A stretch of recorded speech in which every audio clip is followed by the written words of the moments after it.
It's just a question of starting those conversations and asking people to just reflect a bit on what they were doing. And there's lots more for us to do with that. We're actually having a conference in February on the topic, and so that's going to be a great opportunity to really think about where those virtues are embedded in what we're doing, and how we can make that more explicit where necessary.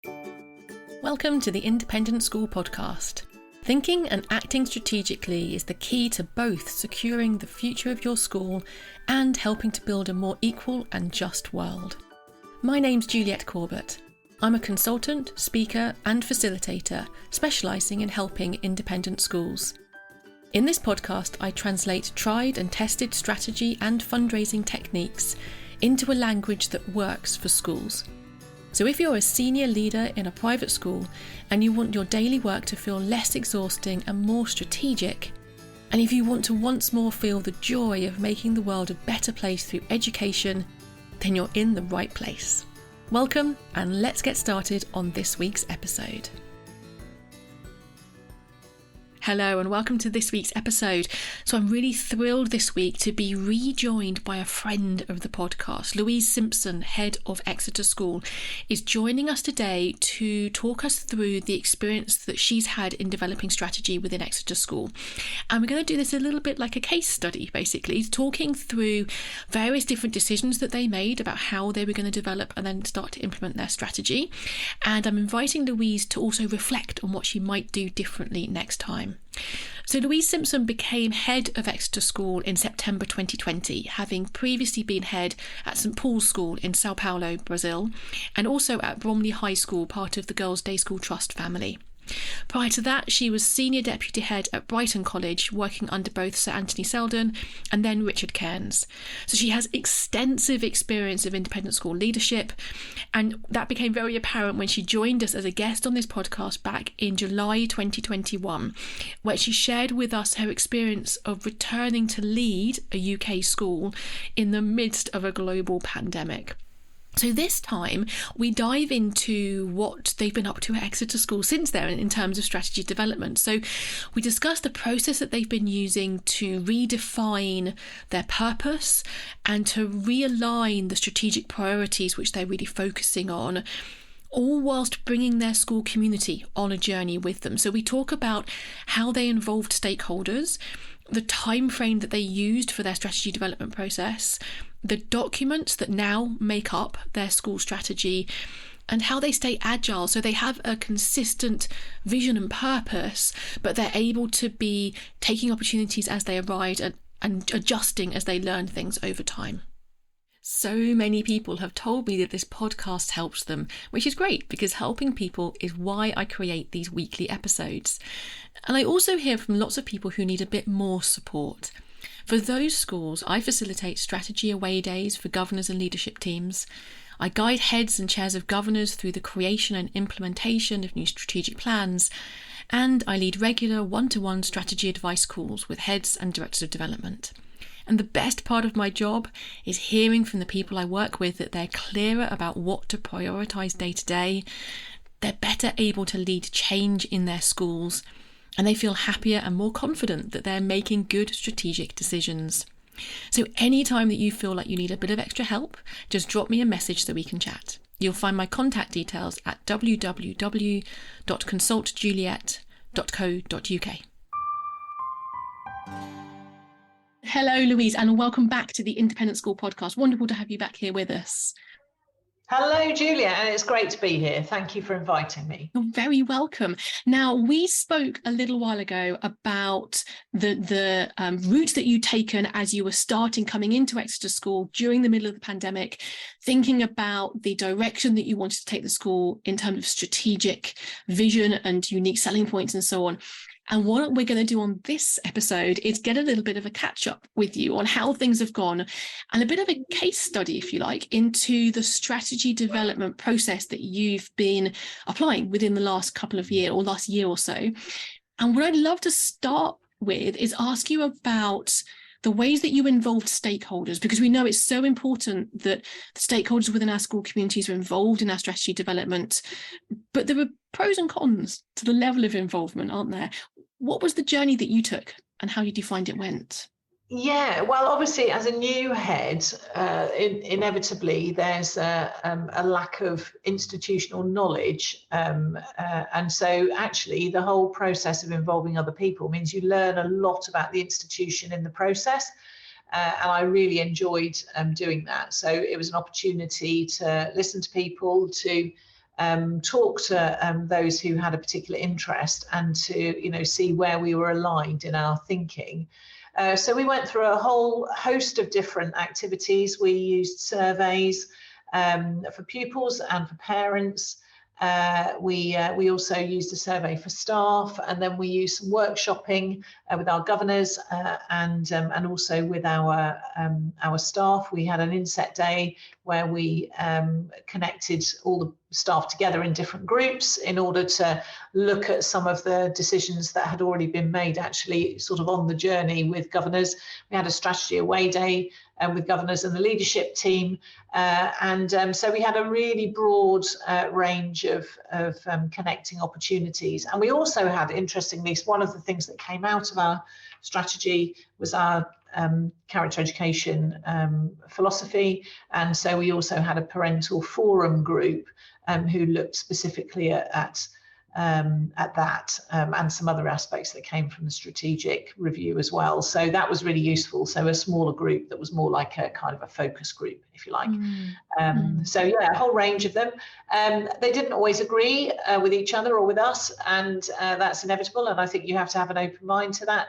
But generally speaking, we had a very positive engagement in that process. And I think people feel very happy to be included, and certainly we're at the stage in our strategy where we're almost ready to share our purpose and virtues work with our parents, and that will be done publicly, and they'll be invited to come and have a glass of wine and ask questions and have a little look at what we've done and where we're going.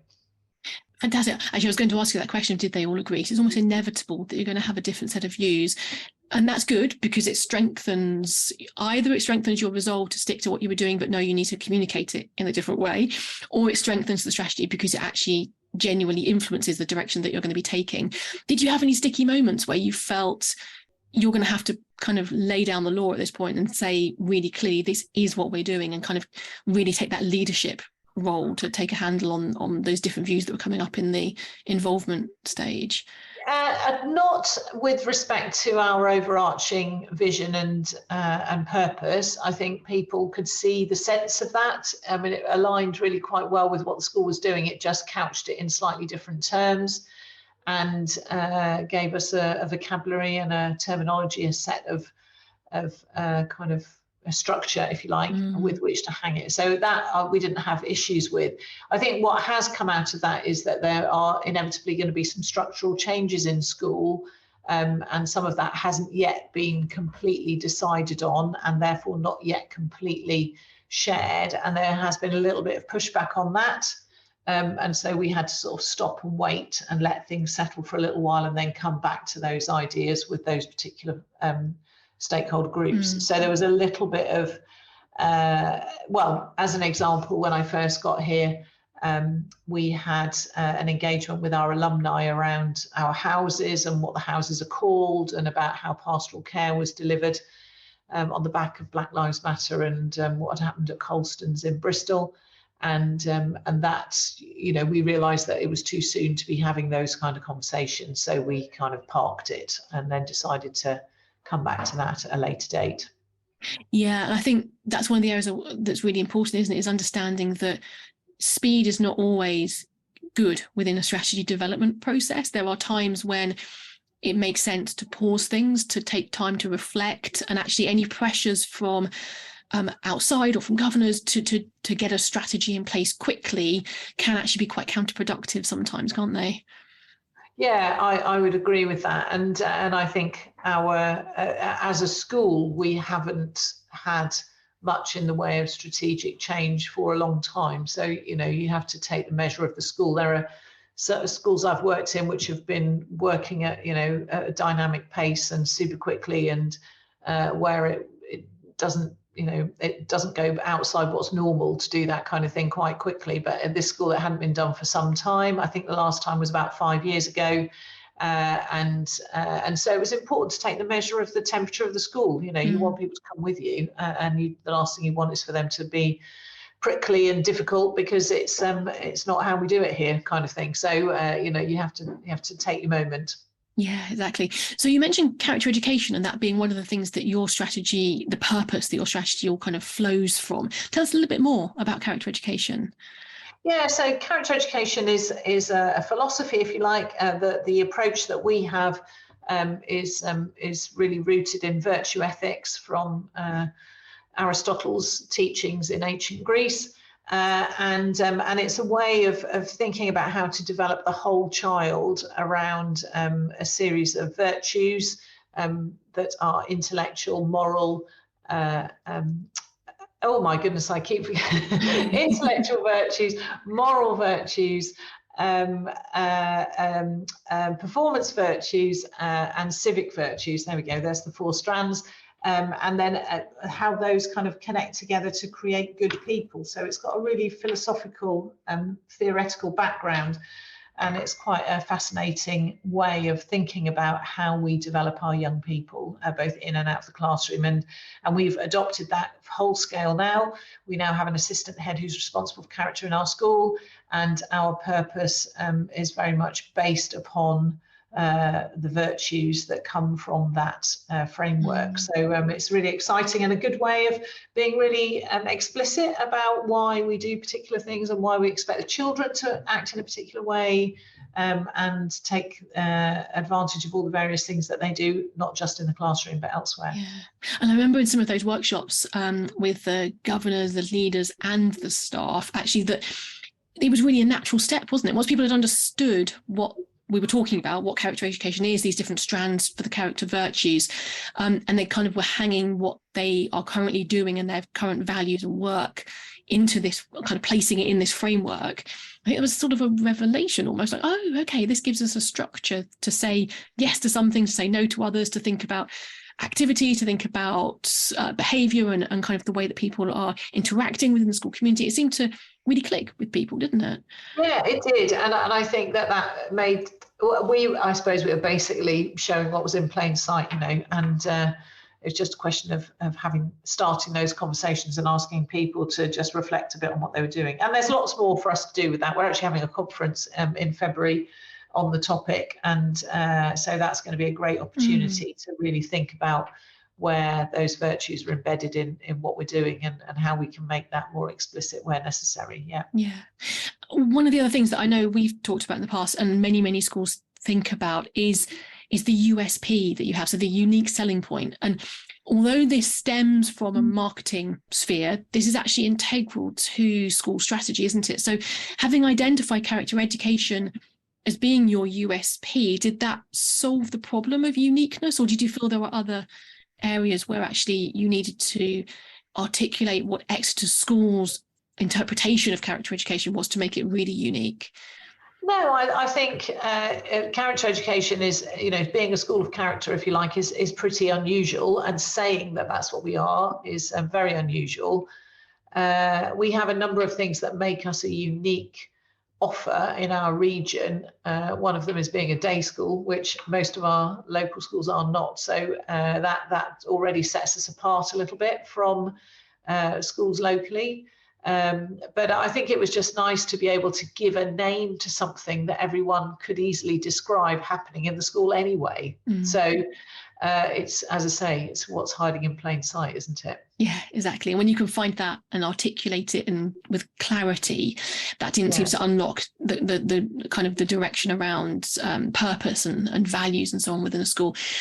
So one of the things that when we started working together, we were talking about a strategic plan, and we were using that phrase strategic plan. I know that since then your thinking has evolved on this in terms of retaining the need to have a document which communicates the direction that you're taking as a school, but you've changed some of the terminology around this, haven't you? Tell us a little bit more about that. Yeah, we have.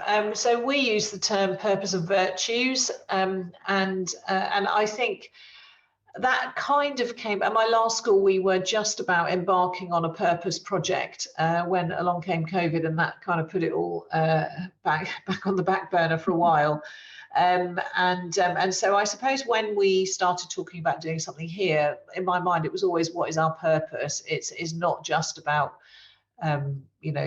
detailed planning and KPIs and all that kind of stuff, although that does fall from it, but more about, what makes us special? Why are we here? What is it that makes this education an offer which is not the same as what's on offer somewhere else?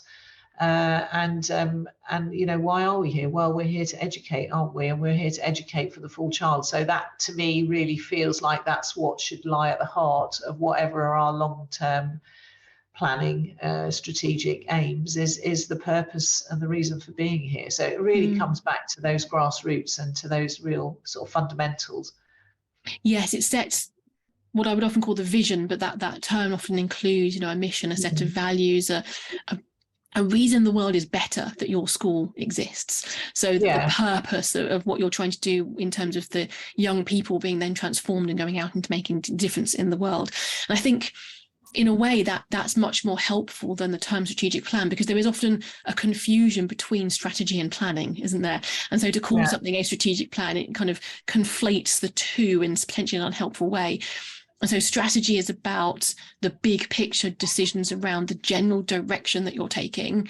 And then what flows from that is an action plan, which is much more, and as you said, the KPIs and the detailed action planning has its place, but it's different from that overall strategy of the direction that you're looking to take. So I love that purpose and virtues. That's brilliant.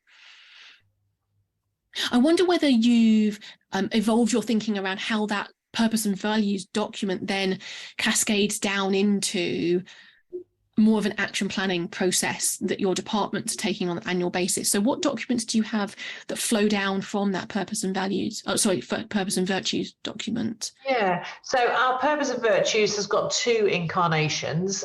So one of them is very much a sort of a glossified document that's for the wider public, for the community, for parents, for those who might have an interest in coming to work at the school.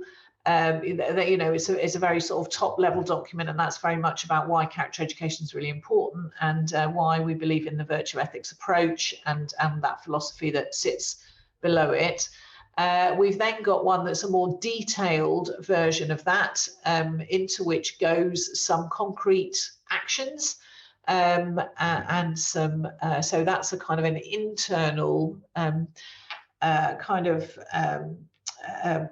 embellishment of the that first document, and then the third level is the what we're actually going to do. So that is the development plan, or in the state sector they would call it a school improvement plan, and that's very much about we want to do this. This is how it connects to our overarching purpose and virtues, and this is how we're going to do it. This is how much it's going to cost. This is who's going to do it. This is where we're going to measure whether it's been successful, and this is what the outcome is going to look like. And and that bit, that's the planners amongst us absolutely love doing. It's spreadsheets, it's pages and pages of detailed kind of action points that can be ticked off and turned into tick lists for making sure that we're progressing in the right way. Obviously, there needs to be flexibility with that, and that will be updated every year. So that will become an annual development plan, which always has its roots in our purpose and virtues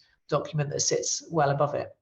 And that's a really key point, I think, isn't it? That level of detail is only planning a year out, because sometimes you can have conversations with leaders or governors who want to do that level of planning for each year of, say, a 3 or 5 year strategy, and that then constrains how you can respond to new opportunities that arise or lessons that you're learning as you're actually implementing the strategy. So I think it's really important there to note that annual cycle that you have is really vital if you're going to have that level of planning in that document. Yeah.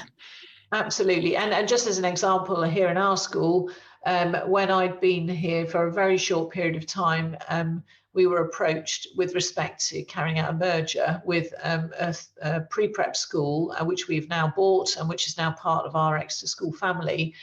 You need some wriggle room in your strategy or in your purpose in order to make those changes. So we now provide within the Exeter School family a 3 to 18 offer, and 2 years ago we didn't have that. So you've got to be able to be open, as you say, to other opportunities, things that might come along, that we need to be ready to be able to grab those opportunities with both hands. Yeah, absolutely. And a decision like that, having the purpose and virtues, gives you a framework for making that decision. So deciding whether or not that is the right school to merge with.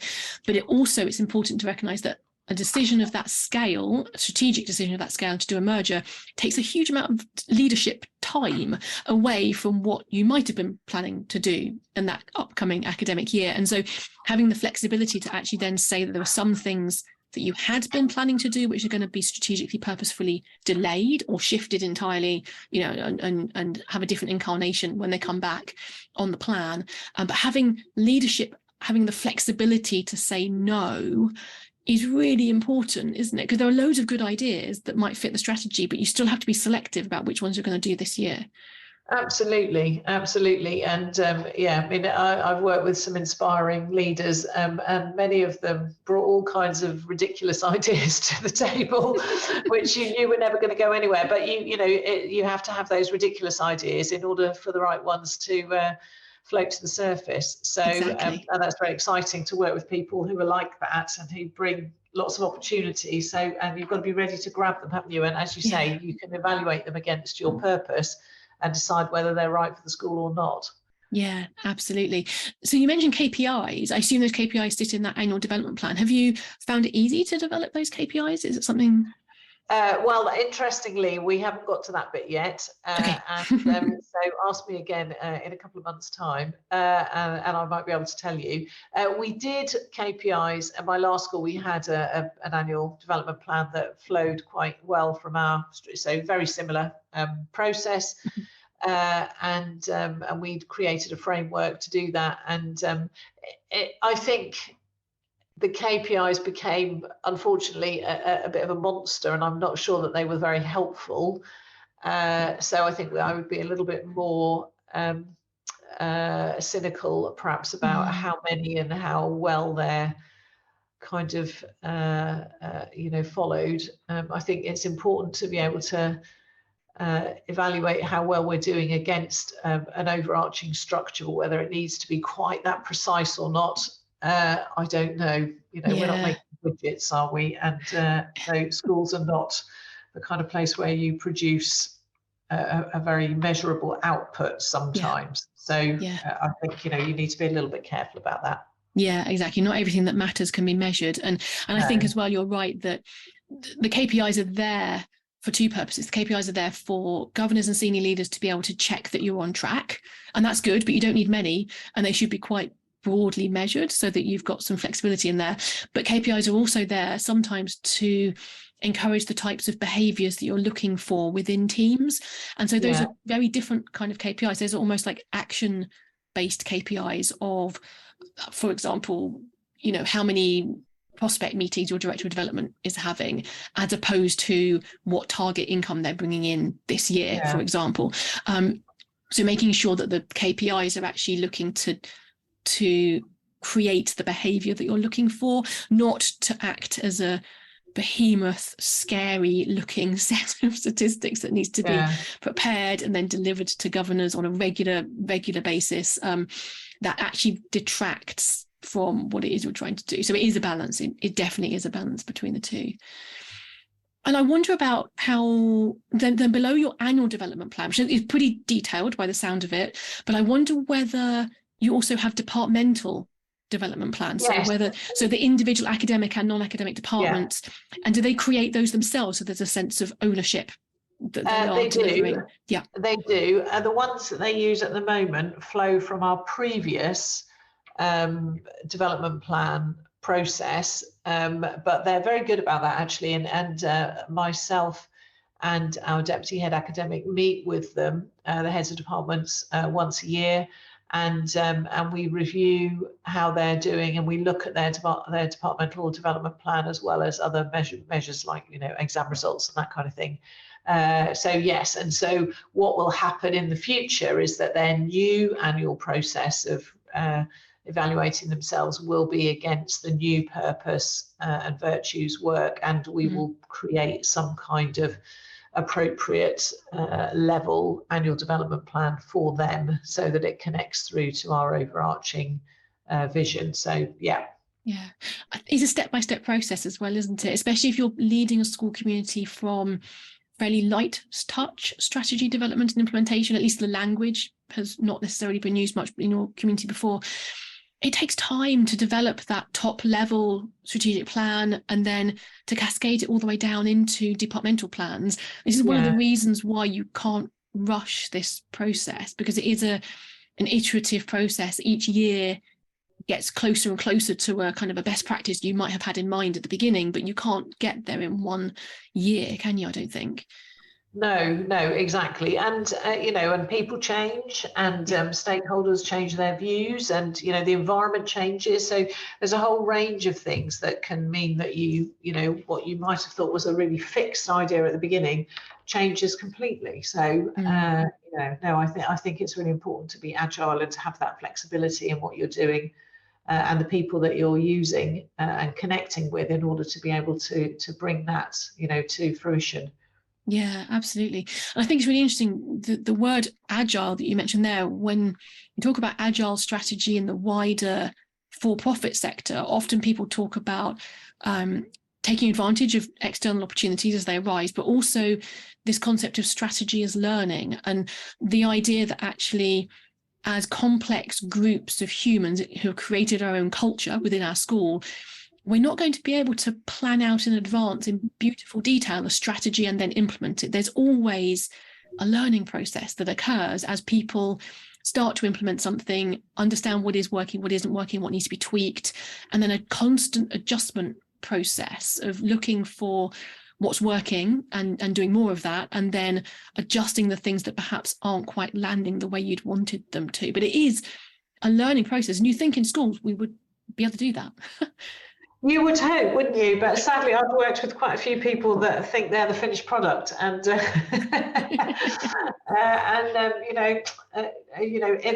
is nothing more powerful for the young people than to see those around them learning, and those around them recognizing that they don't know everything, and recognizing that there is much more to be learned out there. And this is an example where you can put your hands up and say, don't know.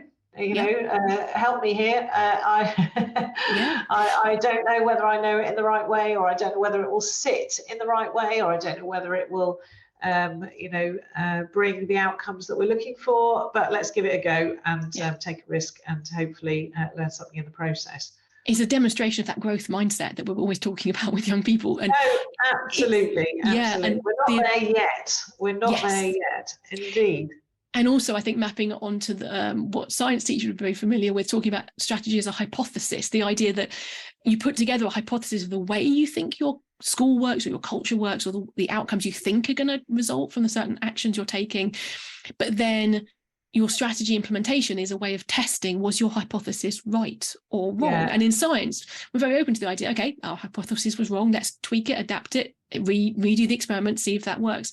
And I think it's sometimes using the language that teachers are used to around some of these things to do with growth mindset, to do with learning, hypothesis testing. Some of that can then be adapted and applied within strategy in a way that can land slightly more in a more contextual way than bringing the business language in around agile strategy. Yeah, absolutely. And interestingly, we have a program that's been in Exeter School for a long time called Learning at Exeter School. It was developed by our deputy head academic, who's brilliant, James Wilson, really excellent. And it's very much about growth mindset. It's about metacognition. It's about learning how to learn. And we can see that that's going to evolve into character and it's going to connect really, really effectively together. So it's that's a fantastic bedrock, I suppose, on which the school has already worked and done some brilliant work, and hopefully will continue to do so. So yeah, really interesting. Lots of future evolutions to be doing here. Fantastic. So my final question, I'm going to put you on the spot with this one. Looking back on the process that you've gone through to develop and start to implement your strategy, what would you have done differently? Well, I would have ensured that COVID didn't come along and take up our, 90% of our leadership time for the first 18 months that I was here. So, but I can't do anything about that. So I can't change that. What would I have done differently? I think I probably would have had more parental involvement earlier on, and perhaps had some working groups with parents. Unfortunately, we weren't able to do that for COVID reasons. And we're now quite keen to, start talking to parents more proactively and also get more kind of day-to-day interaction with pupils on character ed. So that is perhaps something we could have done a little bit earlier on. But I think we've it's been a really good way for me to get to know my team, for me to get to know the governors. For them, they've done strategy kind of stuff in the past, and it's never led to anything. It's been a process and an operation with a plan, but that's not been ongoing necessarily. So I think that they're really keen that we have, deliverables and that we have something, not necessarily KPIs, but something that we can evaluate ourselves against going forward. So that I think is a really excellent thing. And I think we did that really well, actually. They feel very secure that the strategy at the top level will continue. And, with governance change and all the rest, that's an important thing that at the top level, it's really well understood and embedded. So, yeah, no, I think hard to say, really. Mostly it was external factors that kind of scuppered us a bit, but I think we've done a great job. Yeah, I think so too. And I'm looking forward to see the next steps as you evolve it over time. So thank you so much, Louise, for your time today. Really interesting to hear your thoughts around involving stakeholders in strategy development and see how you might do that differently and even more intensively next time. To think about the time frame that you went through, the way that you're structuring your purpose and virtues document and your annual development plan and individual departmental planning as well. And then finally, your thoughts around the agility that we need, the agile strategy elements as well. Fascinating conversation. Thank you so much for your time, Louise.